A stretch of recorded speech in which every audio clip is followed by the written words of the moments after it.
선물 감사드립니다. 세계보건기구 WHO라고 그러죠. 이 세계보건기구에서 전염병을 6단계로 나눕니다. 6단계로 나누는데 그게 가장 최고의 단계를 보통 말할 때 팬데믹이다, 보통 그렇게 이야기를 합니다. 지금 우리가 겪고 있는 이 코로나19, 이제 세계적으로는 코비드19 이렇게 코비드-19 19 쓰는데 우리나라에서는 그냥 코로나19 이렇게 쓰고 있는데 벌써 2년 전에 이 세계보건기구에서 팬데믹으로 선언을 했습니다. 그 얘기는 뭔가 하면은 우리 세계 전체 여러 대륙의 세계 동시에 다발적으로 지금 이것이 발생했다, 세계적 유행이다, 심각하다, 이런 이야기죠. 이 코로나라고 하는 역병, 또 이 전염병, 이것이 이 환란이 좀 길어지고 있습니다. 이 팬데믹 선언이 2년이 되어졌는데 이것이 어떻게 진행되어 언제 끝날지 어느 누구도 지금 예측하지 못하는 상황에 있습니다. 우리나라만 하더라도 1,100만 명 정도, 5천만 중에서 1,100만 정도가 벌써 확진이 됐습니다. 그래서 이제 대부분 회복하는 과정이 있죠. 벌써 이미 회복되어졌고, 우리 교우들도 다 그렇게 확진되고 일부 지금 남아 있는 상태입니다. 그리고 사망자만 하더라도 거의 이제 15,000명 가까이 됐습니다. 일상으로 돌아가는 과정이기도 한데 우리에게는 굉장히 힘든 과정이라고 하는 거 우리 서로들을 잘 알고 있습니다. 코로나19보다도 더 심각한 문제는 기후 온난화 문제라고 할 수가 있습니다. 기후 생태 위기죠. 점점 우리를 조여오고 있음을 느끼게 되어집니다. 우리에게 이미 경고되어졌고 경고하고 있고 여러 증상들이 지금 나타나고 있는데 이것을 우리들이 듣기는 하는데 알기는 하는데 항상 남의 일로 생각하고 있어서 참 심각한 문제다라고 할 수가 있습니다. 이 기후위기는 코로나보다 훨씬 더 큰 피해를 대규모로 줄 수가 있기 때문에 그렇습니다. 여러분, 나라 사이의 분쟁, 이 나라 사이의 이 갈등이 좀 높아지고 있는 거 여러분 아실 겁니다. 이미 우크라이나와 이 러시아 전쟁으로 인해서 지금 수많은 사람들이, 민간인들이 희생을 당했고 수많은 사람들이 피난민으로, 그래서 우리도 헌금하는데 피난민으로 고통스러운 시간들을 보내고 있습니다. 이것도 언제 끝날지, 또 어떻게 과정이 될지 잘 모릅니다. 이 경제적 다 이익 때문에 그렇습니다. 모든 일들이 재물, 물질, 돈 뭐 이런 부분인 거죠. 명분은 여러 가지 명분을 두지만 정확하게 다 경제적인 문제들입니다. 경제적 이익만 있으면 어느 나라, 어느 민족이든지 어느 땅이든지 공격할 수 있다라고 하는 선례를 남겼다는 것이 굉장히 부담스러운 부분입니다. 이 전쟁, 요즘 이런 문제들은 심각한 경제 문제도 직결되어져 있습니다. 우크라이나는 뭐 여러분들 뉴스 보신 분들 계시겠지만은 밀 생산의 세계 전체 15%가 우크라이나 지역에서 납니다.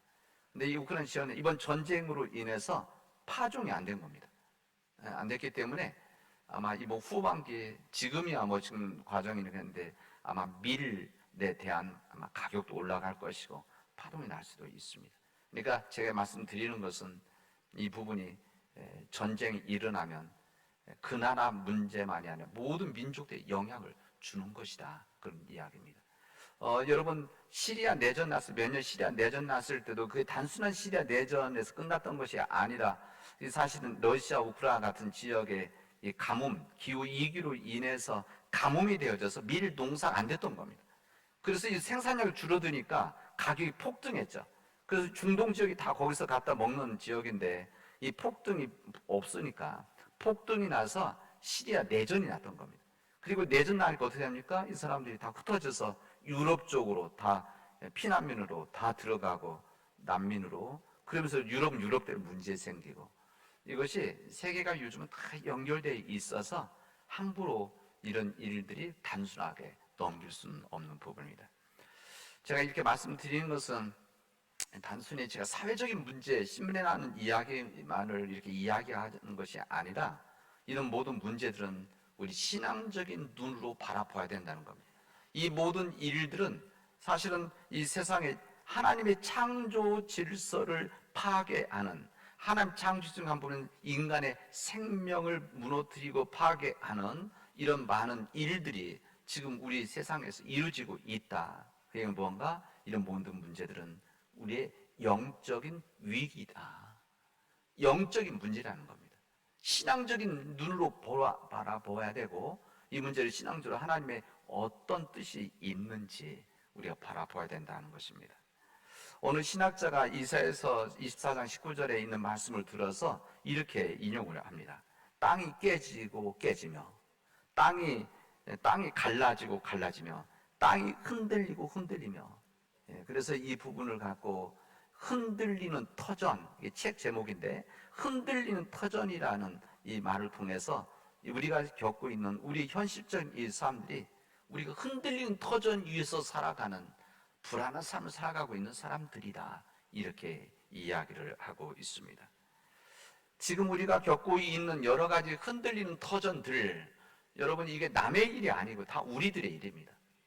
우리들 외면할 수 없는, 그냥 우리만 잘 살면, 우리만 문제 없으면 되지, 이게 아니라 다 영향을 주고 있기 때문에 직접 나에게, 우리 가족들에게 우리 남원적 영향을 준다면 아마 더 긴장해서 무언가를 조심하고 근신하고 변화가 있을 텐데, 이 모든 문제들이 다 우리 지역, 우리와 좀 떨어져 있다고 생각하는데, 이 부분이 다 연결되어 있는 부분이고, 우리 믿는 자들에게 이 모든 부분들이 우리 신앙적인 영적인 문제들이다, 영적인 위기다, 흔들리는 터전이다, 이렇게 말할 수가 있습니다.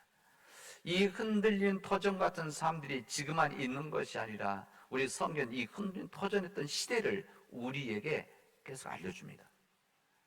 오늘 우리가 읽었던 이 계시록에 있는, 이 장에 있는 말씀은 이 초대 교회 중에 있었던 이 흔들린 터전이 있었던 사대 교회에 대한 말씀을 우리에게 해주시고, 이 복음서에 있는 이 말씀에서는 예수님의 그 당시 때, 예수님 시대 때 흔들린 터전 같은 그 유대교의 성전, 종교 지도자들에 대한 이야기를 해주시는 것이고, 우리가 지났지만 이사야서에 있는 말씀은 하나님을 불순종함으로 인해서 흔들리는 터전 속에 있었던 이스라엘 민족에 대한 말씀을 우리에게 해주시고 있습니다.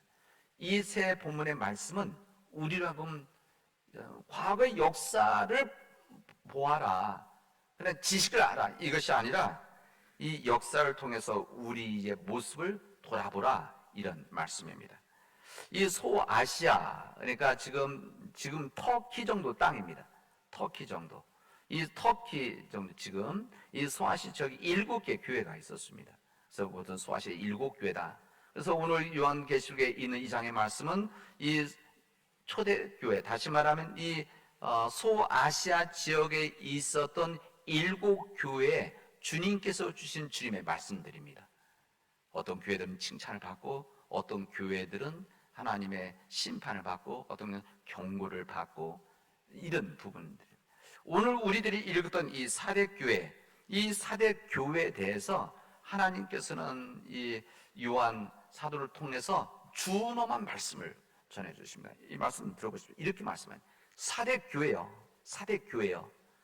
내 행위를 내가 알고 있는데, 네가 살았다 하는 이름을 가지고 있으나 실제로 너희들은 죽은 자로다, 이렇게 이야기를 합니다. 이 말씀은 참으로 그들에게는 부끄러운 말씀이자 하는 심판의 경고 아닙니까? 너희들이 살아있는 것 같은 너희의 행위를 보니까 너희들은 죽었다, 이런 이야기입니다. 교회는 생명력이 없다, 그런 이야기입니다. 마치 이런 이야기죠. 지금 시대를 봤다면 병원이라고 말은 하는데, 병원이라고 간판은 붙어 있는데 환자를 치료할 수 있는 능력이 없구나, 이 이야기가 똑같습니다. 이 사대교회는 대부분이 믿음으로 주님의 말씀과 복음을 받아들였던 사람들입니다. 그러나 그들은 그 복음을 받아들이고 나서 이 부분을 굳건히 지키지 못하고 죄의 유혹에 흔들리면서 죄악에 빠져들었습니다. 이 소아시아 지역에 있던 이 사대교회, 이 사대라고 하는 지역은 이 옛날에 리디아 왕국의 옛날 그 지역, 그러니까 터키 지역이죠. 이 그리스와 페르시아 사이 정도의 중간에 있었던 이 리디아 왕국 수도였었습니다. 이 사대라고 하는 지역은 그 당시 때 경제적인 철학, 음악, 법률 이것으로 유명했던 지역입니다. 특히 이 사대란 지역은 금화, 지금은 지폐도 있지만 그 당시 때는 금화를 만들었기 때문에 이 금화를 만들어서 여러 지역으로 보급하는 역할을 했었기 때문에 이 사대 지역은 굉장히 경제적인 부가 있었습니다. 이 경제적인 부로 인해서 부유한 환경이 되어지니까 돈이 많아지고 환락이 많아지고 이런 파티, 이런 연애들이 많아지고 오락들이 많아졌다. 역사는 그렇게 기록합니다. 이런 것들이 화려해지면서 사람들이 이 쾌락에 몸과 마음을 빼앗겨서 사람들뿐만 아니라 거기 지역에 있는 사람뿐만 아니라 이 교인들까지도 하나하나 무너져 내려갔습니다. 돈과 세상을 사랑하는 것 때문에 자신을 거룩하게 지키지 못했던 사대 교회라고 하는 것을 우리 역사로 우리에게 보여주십니다. 이스라엘 역사에서 가장 풍요로웠던 시대가 아모스 선지자, 우리 구약 성경에 아모스 선지자 활동했던 그 시기입니다. 이 이스라엘을 우리 지리적으로 보면 이 아프리카와 유럽과 아시아 지역의 딱 중간 지점입니다. 여러분, 이 교통의 중심이라고 하면 요즘도 뭐 세계적인 경제 뭐 이런 거 할 때도 이 교통 요지가 경제적으로 부해지는 건 아니겠습니까? 마찬가지로 그 당시 때 이스라엘이라는 나라 자체가 팔레스타인 지역인 거죠. 이 지역 자체가 유럽과 아시아와 이 아프리카가 만나는 딱 중간 지점이었기 때문에 무역의, 장사의, 상업의 아주 요충지였었습니다. 그래서 이 요충지를 뺏으려고 끊임없이 주변 나라들이 침입하고 싸우고 빼앗고 뭐 그랬던 겁니다.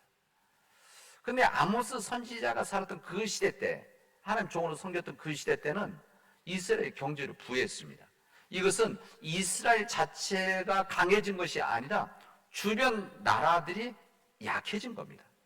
주변 나라들이 약해지니까 이스라엘 거기가 경제 부가 막 올라갔던 것이죠.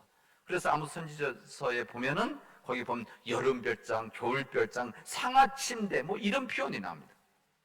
이제 화려한 삶이 있었다는 것을 그대로 보여주죠. 경제적으로 부한 시대였었습니다. 근데 문제는 이스라엘 역사에서 가장 신앙적으로 타락했을 때, 이스라엘 역사에서 가장 윤리적으로 바닥일 때, 가장 양심의 땅에 떨어져 있을 때가 바로 그 시대였었습니다. 경제적으로 가장 부했을 때, 풍요로웠을 때, 이 사람들은 이 쾌락에 빠져서 하나님이 안 보이고 이웃들이 안 보였던 그런 삶을 살았던 것이죠. 그러니 하나님의 말씀이 들려졌겠습니까? 그들이 어렵고 힘든 때에 하나님 말씀 앞에 의지하고 하나님 말씀 인도받으려고 했던 그들이 이 경제적인 부함으로 인해서 무너졌던 때가 바로 그 시대입니다. 여러분, 성경에서 경제적인 부를 가지고 있기 때문에 경제적인 부를 갖고 있는 사람 죄인이고 죄된 삶을 살아간다 이렇게 이야기하지는 않습니다. 이 경제적인 부를 잘못 사용하는 사람들, 이게 바로 죄인들인데, 죄인데, 타락인데 그만큼 부자로 살아간다는 것이 힘들고 어려운 것이다. 부자로 살아간다는 것이 물질적인 풍요로움이 하나님 앞에서 중심을 잡고 살아가는 것이 힘든다. 이런 부분들을 알려주시는 것이죠. 이 사대교회의 경제 풍요로움, 오히려 이 풍요로움 때문에 영적인 타락함이 있었고, 이 영적인 타락함 때문에 이 사대교회는 살아있다고 하는데, 건물은 있는데 사람들도 있는데 이 교회는 죽은 교회다. 이것을 하나님께서 지금 선포하는 말씀이 오늘 계시록에 있는 말씀입니다. 그러나 주님께서는 이 말씀을 통해서 무조건 포기하신 것이 아닙니다. 오늘 본문의 말씀 우리 읽은 내용을 그대로 본다면 주는 두 관심이 있었습니다. 한 가지는 그 시대 속에서도 여기에 타락하지 않은 순수함을 지키고 있었던 이 사람들을 이런 세상의 유혹에서 벗어나도록 지키도록 하는 주님의 말씀이 있고, 그리고 또 한 가지는 주님 앞에서 완전히 타락한 사람들 어서 회개하고 돌아오기를, 그들의 삶에서 돌아오기를 주님께서는 요청하고 있는 메시지가 여기 담겨져 있습니다. 만약에 회개하고 돌아오지 않으면 다시 오실 주님을 뭐라고 표현합니까? 도둑처럼 맞이할 것이다. 어느 날 모르는 사이에 나에게 임하게 되어질 것이다. 이것을 말씀하시고 있습니다. 저는 이 사대교회의 본질, 변질 이런 모습들을 보면서 저는 한국 상황과 한국 교회 모습을 여기서 보게 되어집니다. 여러분, 하나님의 역사를 배운다는 것은 이 2000년, 3000년, 4000년 전에 그냥 역사 지식으로 배우려고 하는 것이 아닙니다. 오히려 그 역사, 하나님의 역사를 우리가 듣고 배움으로 인해서 우리들을 비춰보기 위함인 것이죠. 그래서 오늘 이 사대교회, 2000년 전 이 소아시아의 사대교회의 현실과 상황과 그들의 이 국제적인 상황을 보면 참 우리나라와 지금 우리 경제적인 풍요로움이 지금 극에 달하고 있는 이 쾌락과 환락이, 이 파티가 점점 늘어나고 있는 지금 코로나 바이러스 관계없이 이런 일들이 지금 이루어지고 있는 거 아닙니까? 이런 속에서 우리에게 준 하나님 말씀의 준엄한 경고다, 이렇게 받아들입니다. 우리 한국교회가 지금 우리 자신을 바라보지 못한다면, 여러분, 한국교회 우리도 포함되어 있습니다. 다른 사람들이 아닙니다. 우리가 진정 하나님을 온전히 서지 못한다고 한다면 주님께서 우리에게도 똑같이 너희들은 살아있으나 죽은 자들이다, 이렇게 말씀하실 수 있다는 겁니다. 여러분, 교회뿐만이 아니라 우리 가정들도 마찬가지입니다. 우리 가정들도 우리들은 경건의 모양은 있는데 경건의 능력이 떨어지게 되어지면 주님께서 너희 가정은 살아있는 것 같으나 너희들은 죽은 가정이다, 이렇게 말씀하실 수도 있는 겁니다. 여러분, 내 믿음이 다른 사람들 보기에, 내 보기에도 온전한 것 같다고 생각하고 나도 생각하고 있는데, 여러분, 주님께서 네 행위를 보니까, 계시록에 있는 말씀 그대로죠. 네 행위를 보니까 살아있다고 하는데 죽은 자다, 이렇게 이야기하신다면 얼마나 부끄러운 일이고 죄스러운 일입니까? 예수님께서 오늘 해주신 말씀, 화 있을진저 외식하는 서기관과 바리새인들이여, 이렇게 시작을 합니다. 그리고 7번을 이야기하십니다. 그러니까 여기 흔들리는 터전이 이 사대교회에 딴다면 예수님, 그 시대 예수님 앞에서는 이 큰 터전이 뭐였는가 하면 예루살렘 성전이었었습니다. 성의 종교 지도자들, 그리고 더 구체적으로는 이 율법학자라고 말했던 서기관들, 그리고 경건하게 산다고 했었던 바리새파 사람들입니다. 이들이 바로 흔들리는 터전에 있는 사람들이다, 그런 것이죠. 사람들은 그렇게 인정, 경건한 사람들과 하나님의 말씀대로 살아가는 사람들이다, 이렇게 하는데 주님은 오히려 그들은 껍데기들이다, 이들은 살아있다고 하는데 죽은 자들이다, 주님이 엄중한 경고를 하고 계신 겁니다. 5년 전 문재인 대통령이 취임하면서 적폐 세력을 청산하겠다고 하셨습니다. 그리고 적폐 얘기를 하죠. 이 적폐라고 하는 것은 오랫동안 쌓여진 폐단을 적폐라고 말합니다. 그래서 문재인 대통령께서 열심히 정말 귀하게 하셔서 이제 5년 이제 다음 달이면 끝나게 되시는데, 완전한 적폐 청산이 안 돼서 끝나게 돼서 얼마나 좀 안타까운 마음입니다. 새로 선출된 윤석열 당선자도 그렇게 적폐 청산하겠다, 이렇게 이야기하는 것을 제가 들었습니다.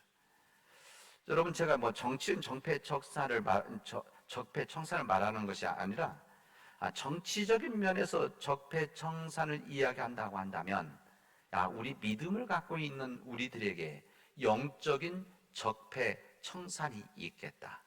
그러니까 다시 말하면 우리 믿음을 갖고 있는 사람들에게도 오랫동안 쌓여진 폐단들이 있다는 겁니다. 나도 모르는 사이에 너무 오랫동안 관습 때문에 고민하지 않고 살아서 가지고 있는 영적인 적폐들이 있는데, 우리들 또한 사회 다른 사람들, 정치인들이 적폐 청산하는 거 이야기하고 이 사람들 비판, 이것도 필요하지만 이런 때 우리들은 우리들에게 있는 적폐, 영적인 적폐가 무엇인가를 우리 잘 생각하고 우리도 고민하면서 이 영적인 적폐 청산을 우리가 해 나가야 된다, 이런 이야기입니다. 예수님께서 이 적폐 청산의 구체적인 대상을 주면 예루살렘 성전의 지도자들로 생각하는 겁니다. 구체적인 대상을 이 사람들 잡고 이들의 사람들이었던, 이것을 끌어갔었던 이 율법학자 서기관들, 그리고 이 바리새파 사람들을 이야기를 했던 겁니다. 하나님 보시기에 이들은 위선적인 행동을 하는 사람들이다. 그리고 잘못된 교육으로 오히려 하나님의 문을 막고 있는 사람들이다. 자기들을 따르는 사람들, 자기들보다 훨씬 악한 지옥의 자식으로 만드는 영적 적폐 제조자들이다. 주님은 오늘 말씀하시는 겁니다. 오늘 화 있을진저 외식하는 이 서기관들과 바리새인들이여, 이렇게 성경이기 때문에 아주 점잖게 썼지만 사실은 이 말은 엄청난 욕입니다. 성경에서 그대 다 표현 못하기 때문에 쓴 것이죠. 욕이죠, 욕. 여기 보면 7번 주님 말씀하십니다. 7번에 화 있을진저 외식한 서기관들이여, 그들의 죄를 꾸짖습니다. 그들은 본질보다는 비본질적인 부분에 붙잡혀 있는 사람들이고, 하나님의 말씀 핵심은 모르고 이 아주 지엽적인 것에 붙잡혀서 자기의 고집, 자기가 생각하는, 자기가 만든 예수님, 자기 만든 하나님 생각하고 다른 사람들을 비난하고 꾸짖고 고집함으로 인해서 세상에 적폐가 되어지고 있는 그런 사람들이 있었습니다. 종교 생활을 하긴 하는데 이들은 다른 사람들 보면 경건하게 보이지만 실제로는 그 안에는 아주 시커먼 사람들, 그런 사람들이었다. 하나님의 사랑의 모습은 있지만 하나님이 진정 사랑하신 인간 사랑이 없었던 그런 사람들이었습니다. 신앙의 생명력이 없고 신앙의 공공성, 다시 말하면 신앙의 생명력과 신앙 공공성이라고 하는 것은 이 신앙이라는 것이 그냥 개인적인 부분이 아니라 공동체성이 있어야 된다는 부분인데, 이런 공공성이 상실되어졌기 때문에 그런 죽은 신앙이라고 주님은 오늘 말씀하시는 겁니다. 우리 사랑하는 믿음의 성도 여러분, 오늘 사순절 넷째 주일입니다. 이 사순절 기간은 우리 믿음과 삶을 되돌아보면서 우리가 진정 무엇을 참회하고 무엇을 회개, 깨닫고 바꾸어 가느냐, 이 말씀을 나누고 이 말씀 앞에 결단하는 사순절기입니다. 이 사순절기 동안은 우리 자신 돌아보게 하는, 그리고 우리 개인뿐만 아니라 공동체, 민족을 돌아보게 하는 이 말씀을 통해서 이 사순절기를 의미 있게 지내도록 하는 이 말씀이 전해지고 있습니다. 이 사순절기에 우리 하나님께서 혹시 나에게, 우리 가정에게, 우리 교회에게, 우리 민족에게 너희들이 살아있는 자 같으나 죽은 자로다, 이런 소리를 들으면 안 된다. 그리고 이 소리 듣게 되어진다면 얼마나 하나님 앞에 부끄러운 것이냐, 죄스러운 것이냐. 여러분, 이 기간 동안, 사순절 기간 동안 우리 자신들을 돌아보면서 내가 하나님 앞에 온전히 내 안에, 혹시 내 안에, 다른 사람의 내 안에 영적 적폐가 있다고 한다면 이 적폐를 청산하는, 이게 성경 표현하면 이게 회개입니다. 청산하는 거룩한 절기가 되어지를 주님의 이름으로 축원하겠습니다. 기도합시다. 은혜가 풍성하신 하나님 감사합니다. 하나님께서 우리를 불쌍히 여기시고 하나님께서 자비를 주셔서 우리가 주님 앞에 온전히 서지 못했던, 때로는 살아있는 자 같은 죽은 자의 삶을 살았었던, 살아있는 채 했었지만 진정 죽어 있었던 우리 영혼을 구원하여 주시고 치유하여 주시옵소서. 하나님, 우리 민족의 병을 치유해 주심으로 이 땅의 전염병을 치유해 주시옵기를 진심으로 원합니다. 하나님께서 은혜 허락하여 주시옵소서. 예수님의 이름으로 기도합니다.